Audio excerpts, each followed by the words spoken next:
digamos, tiene intensidad. El debate por el proyecto de ley de despenalización del aborto se trata en el Senado el 8. Están con nosotros dos médicos, el doctor Ginés González García, el doctor Fernando Cecín. Bienvenidos a los dos. Muchas gracias. Bueno, su posición, doctor, bueno, usted además habló, expuso en favor de la ley. Sí, lo hice en diputado, lo hice en senador y también lo hice, si usted recuerda, cuando era ministro. Sí, claro. O sea, en ese sentido... Bueno, mi posición se basa en la experiencia mundial. No por nada el primer mundo, todo el mundo del norte hace esto y lo tiene hecho hace 30, 40 años según los países. Y claramente han disminuido, no solo por esto, por otras razones también, pero la disminución fuerte que tuvieron en el momento que pusieron esto con respecto a la mortalidad materna, con respecto a la morbilidad materna, que es una cosa que tiene alto impacto en la Argentina, 49.000 internaciones post-aborto por año, con el impacto que eso tiene, tanto desde el punto de vista de lo que significa para las mujeres como hasta del costo, ¿no es cierto?, que es muy alto. Y por supuesto considero que es un tema de igualdad de las mujeres, que es también un derecho, pero mi opinión siempre se basó en la salud pública, sobre todo porque no hay solo un tipo de aborto en la Argentina. En Argentina hay más de un tipo de aborto. Es decir, claramente hay un tipo de aborto para las mujeres que tienen dinero y un tipo de aborto para las que no tienen dinero.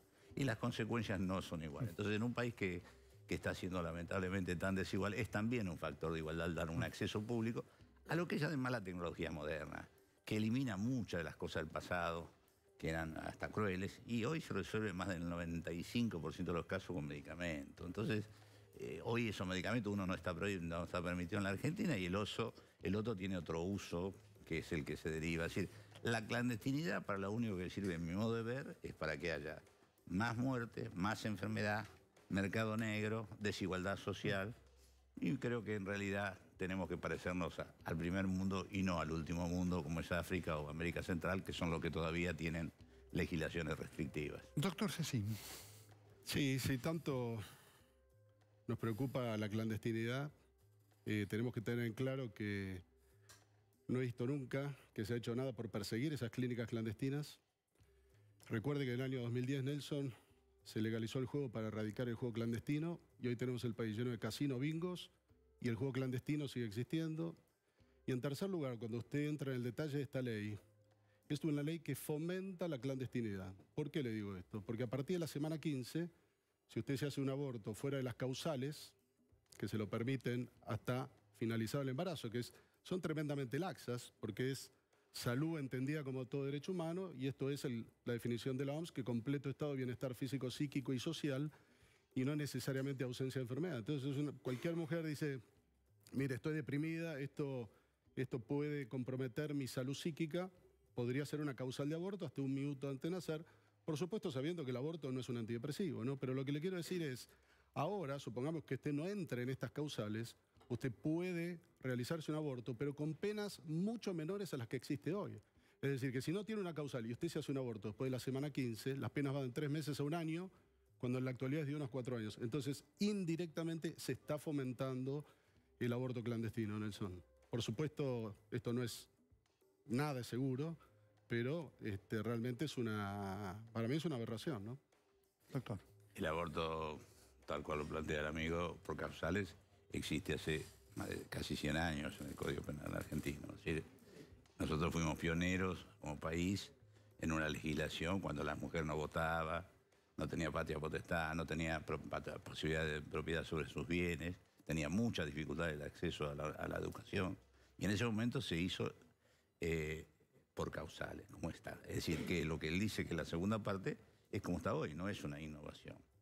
Yo no creo que nadie vaya a esperar, como dijo él, hasta 8º mes o 9º mes, porque eso además es un parto prematuro, eso no es un aborto. Pero creo que realmente en esta atmósfera de clandestinidad, vuelvo a decir, de ser un delito que además, del punto de vista de la realidad social, no existe, porque no tiene condena, porque no existe mujeres condenadas ningún año. Entonces el paralelo sirve para la clandestinidad, como dije antes, el mercado negro, que se haga mal, que las pobres tengan más consecuencias, porque desde el punto de vista delictivo, inhibir que funcione el hecho, la justicia no tiene un solo caso en los últimos, no sé, muchos años. Marcamos, el número... recuerda el de la chica que se dio en llamar Belén en Tucumán, bueno, digamos, bien, Aparecen algunas circunstancias, no tanto, digamos, no casos tan extremos como esta chica que fue presa, pero sí aparece persecución judicial, ¿no? En algunos casos. Pero muy poquito. A ver, estamos hablando, mire, cuando yo era ministro hice hacer una estimación, entre 340 y 520, dijo, como toda estimación de algo que no se conoce, que no se registra, es una estimación. El ministro del otro día presentó, el ministro actual, el ministro Rubinstein, una estimación reciente, 350.000. Cualquiera sea el número, es una barbaridad. Es una barbaridad, con consecuencias además que sí son medibles, como solo la internación en los establecimientos públicos son 49.000 por año, de las cuales además hay varias muertes y muchas más consecuencias, etcétera, etcétera, desde la infertilidad hasta la mutilación, hasta etcétera, etcétera. Entonces, la verdad es un problema que yo no sé, porque los que dicen no tienen ninguna alternativa, no hay ninguna propuesta. Sigamos como estamos, cuando tenemos un problema serio, no hagamos lo que hace el mundo y tiene soluciones, sigamos haciendo lo que hace otro mundo que le importa bastante poco y mira para otro lado. Doctor. No es la forma en que me parece que como país para avanzar debemos proceder, ¿no?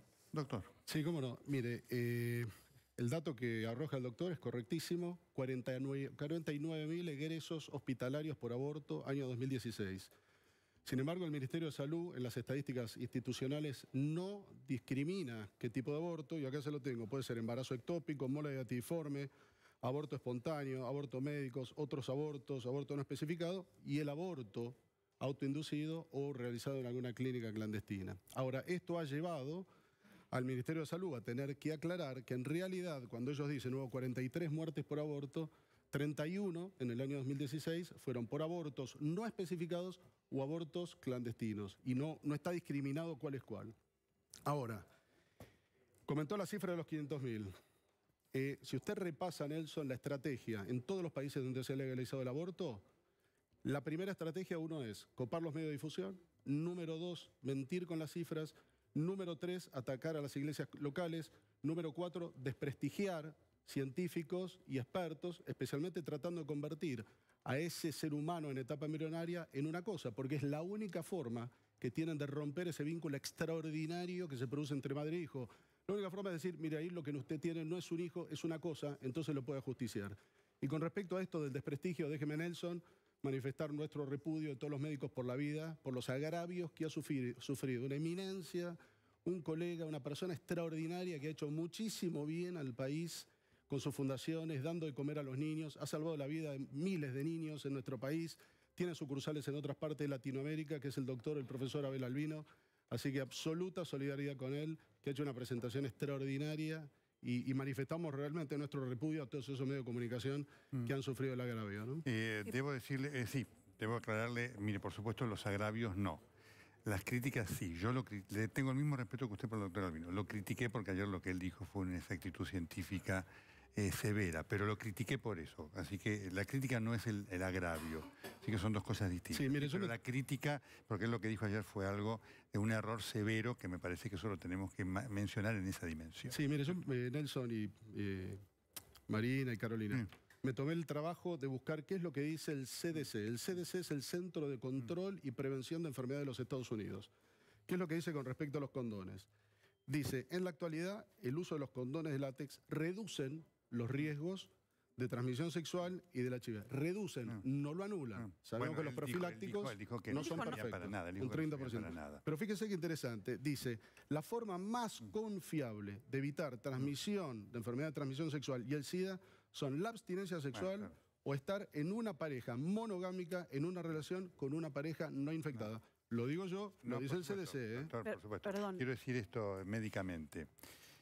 Por supuesto que sí, la abstinencia ya como valor de la realidad es mucho menor. Por eso digo, efectivamente, el CDC dice esto que ayer el doctor Albino no dijo que él lo reduce fuertemente. Pero no me quiero distraer con la cosa porque, Marina, te quiero escuchar. No, digo, es algo tan sencillo como esto. Ayer el textual del doctor Albino fue, el condón no le sirve para nada. Claro. Eso es lo que dijo ayer el doctor Abel Albino. Digo, no quiero perder de vista esto, más allá de las consideraciones al respecto del trabajo del doctor Albino.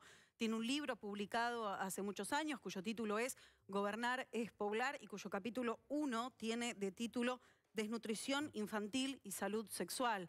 Digo, porque se está haciendo una distinción entre ambos trabajos y yo no estoy segura que el doctor Albino haga esa distinción. más allá del trabajo que venga realizando. Digo, quiero citarlo textual, es el primer capítulo de su libro en el que también recomienda la abstinencia y liga ambos conceptos, el concepto de educación sexual y de salud sexual con el de desnutrición. Digo, usted es urólogo, me parece que decir el condón no sirve para nada... mire, se lo bajo la consulta de todos los días. Pues la semana pasada vi un chico en esta circunstancia. Por supuesto, los jóvenes, cuando vienen con enfermedad de transmisión sexual, por lo menos los urólogos en general y yo en particular, me tomo el trabajo, y me encanta hacerlo, de hacerle una suerte de educación de métodos anticonceptivos. Y le doy un ejemplo muy básico. Este chico había tenido un virus del papiloma humano, una enfermedad de transmisión sexual, que como ustedes saben, 90% de penetrancia, que se llama diasociación, como con causa de cáncer de cuello uterino. Entonces, fíjese lo que había pasado a este chico. Este chico tenía las lesiones en la base del pene y en el pubis. Y el flaco me dice, mira, yo usé profiláctico. ¿Qué pasó? El virus del papiloma humano se implantó más atrás. Entonces, por ahí usted me dice, mire, me previno el implante en el primer tramo del pene, fantástico, pero el chico no se salvó de la infección. Ahora yo le digo, conversando esto y el acceso, y él se quejaba de los costos de los profilácticos. Y le pedí una cosa, si vos vas a un hospital y el hospital te da los profilácticos en forma gratuita, no, ni loco, yo el profiláctico del hospital no lo uso ni loco, porque están todos fallados. Me dice, no puede ser. Por eso digo, doctor, quería escuchar. No, a ver, si uno es médico, y los tres tenemos una delegación de un poder social como ninguna otra profesión tiene. A nosotros nos permite decir quién es el que podía trabajar, quién es el que no, quién está sano, quién está enfermo, hasta quién está vivo y quién está muerto, lo decimos nosotros. Entonces, cuando una figura que tiene un título de médico dice una cosa que va en contra de toda la política, de toda la estrategia, de toda la más importante prevención que se hace para una de las epidemias contemporáneas más importantes, en un país que además tiene un recrudecimiento de las enfermedades de transmisión sexual, para mí es gravísimo, no es grave, es gravísimo, porque está haciendo uso de un medio público, no menos en un lugar público como el Senado, parecía una cosa que es contra la salud pública universal, no contra lo que... Entonces, no es tan simple, me parece gravísimo. Al que dijo esto, diciendo que las vacunas generaban consecuencias como el autismo, le sacaron el título. O sea, no es simple hacer una cosa de este tipo. Entonces, a mí no me parece que sea una cosa extraordinaria lo que hizo ayer Albino, ni mucho menos, yo no conozco a Albino. Albino es un tipo muy discutido, algunos dicen que es muy bueno, otros que no es tanto, la propia sociedad de pediatría cuestiona mucho las estrategias, pero yo no me quiero meter porque ese no es el tema acá. El tema es que un tipo que además está pagado por el gobierno, de una manera, por el Ministerio de Educación, nada menos que dice públicamente una cosa que rompe la fe pública en una estrategia que cuesta mucho a los gobiernos, porque a mí me pasó. Ustedes recuerdan, yo el problema que tuve con la iglesia fue por el preservativo, no fue por otra cosa. Y yo decía, ¿qué hacemos para prevenir esta epidemia? Ahora, Nelson, mire, nosotros, los métodos anticonceptivos clásicos llevan 50 o 60 años en el mercado. Desde que aparecieron los anticonceptivos, tenemos más enfermedad de transmisión sexual, apareció el SIDA, tenemos más abortos. Entonces, mucho cuidado con decir, esto es la panacea, porque no es así. Yo creo que el doctor Albino ayer fue sacado de contexto, él claramente dijo que tiene un 30% que falla y las proporciones pueden variar. Pero lo que le digo es lo siguiente. A ver, en el hospital en el materno infantil de Florencio Varela, la escuchamos a la doctora Diurraza, se duplicaron la sífilis neonatal. Y este año ya llevan 5 niños muertos por sífilis neonatal. Entonces, no es una cosa sencilla. ¿Y qué hacemos? ¿La abstinencia? Entonces, a ver, ¿cuál es la propuesta? Porque entiendo la Comunidad de Salud Pública. Por supuesto. Por supuesto, yo lo dije antes, las enfermedades de transmisión sexual se están ampliando por varias razones, empezando porque se le pierde el respeto. Cuando apareció el SIDA, el respeto fue muy grande, el susto fue muy grande, como logramos no prevenir la enfermedad, porque la enfermedad se sigue expandiendo, sino logramos cronificarla y logramos que no tenga las consecuencias que tenía al principio, se le pierde el respeto, como pasa con la vacuna. Y entonces todo eso implica un reforzamiento de la cuestión pública de todos en el mensaje. Entonces cuando aparece un antimensaje de este tipo, la verdad que rompe la credibilidad pública, es un atentado a mi modo de ver contra la salud pública. Es que Nelson, mire, yo creo, a ver, y esto es pregonado en todas partes del mundo, la educación, una cosa es la educación genital, pero otra cosa es la educación sexual. Perdón. La educación sexual tiene que... Un momento, porque usted en el Senado dijo una frase que me llamó la atención, que fue educación sexual integral, pero de los valores. ¿A qué se refiere con eso? Exacto, claro. La educación tiene que ser de los valores de la persona. ¿Qué significa esto? Es el respeto, en primer lugar, al cuerpo propio, al cuerpo ajeno. evitar abusos, el autogobierno, el control, no meterse en la pornografía, no meterse en cosas que llevan a una actitud descabellada, la promiscuidad. Ahora, por supuesto, no se pueden desconocer los métodos de anticoncepción. La educación genital también es un pilar fundamental de la educación integral de la persona. Pero la educación sexual empieza por casa, con los valores, que los chicos... A ver, basta de materialismo, basta de relativismo, empecemos con las dogmas clásicos de la familia, la unión de la familia, el respeto, por sobre todas las cosas, la educación. Fíjese, en Chile, los chilenos, el doctor fue embajador en Chile, los chilenos bajaron la mortalidad materna, que tanto nos preocupa, de 200, fíjese, casi 300 muertes maternas, casi 100.000 nacidos vivos, hace 50 años, en el año 2007 la bajaron a 18. ¿En base a qué?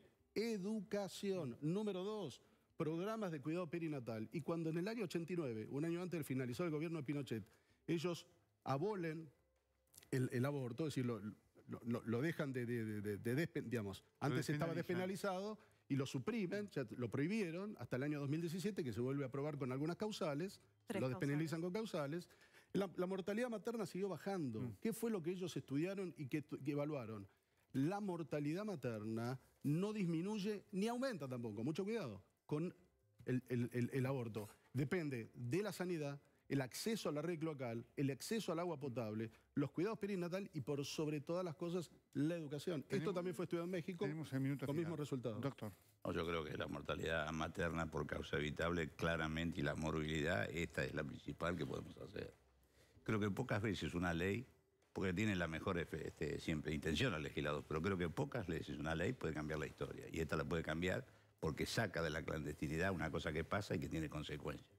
Y no solo igual a las mujeres, sino igual a las consecuencias, que son mucho menores. Incorporar la tecnología, que se autogestiona, que ni siquiera se interna, que se hace por consultorio externo, que lo hace todo el mundo. O sea, todo el mundo está equivocado.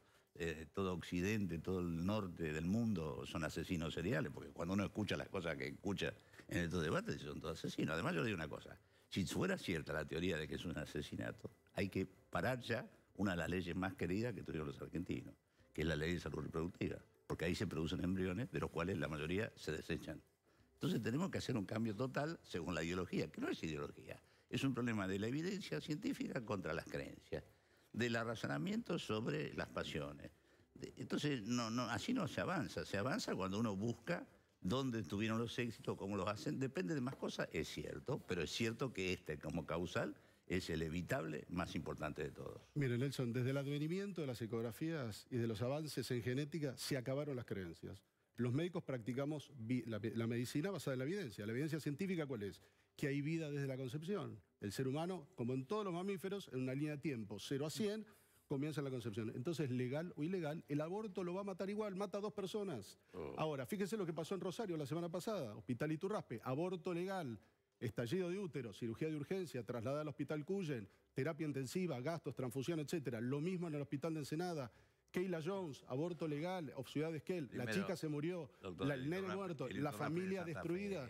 Entonces, por favor, en Rosario, el 30% de los abortos legales terminan en una internación. ¿Dónde vamos a abarcar todo esto? La salud pública está colapsada. Doctor Caruana, secretario de Salud de Rosario. ¿Qué va a decir? Entonces, no me diga. Pero por favor, lea los diarios. No, leo los diarios y muy bien. Muy bien leo los diarios. ¿Sabe cuánta la mortalidad materna, doctor, de Rosario en los últimos 6 años? 0. 0. Bueno. ¿Sabe cuánto es la cantidad de abortos que hacen usando una interpretación amplia de la ley actual? 600. Y todo lo hacen con medicamentos. Y el 94% por consultorio externo. Ahora, yo, la verdad, esto es lo que pasó en todo el debate. El debate a mí me pareció muy importante porque es una cosa importante que se movilizó la sociedad y generó mucho. Ahora, empezó a ser, en el fondo, un combate entre que se mataba a la gente, que se hacía cosas. Entonces, todo Occidente son un asesino. Todos son asesinos. Fíjese la experiencia en los Estados Unidos después de legalizar el aborto. Durante los primeros 7 años, con un claro subregistro, porque en Estados Unidos no hay obligación de reportar número de abortos. 22 muertes por año durante los primeros 7 años.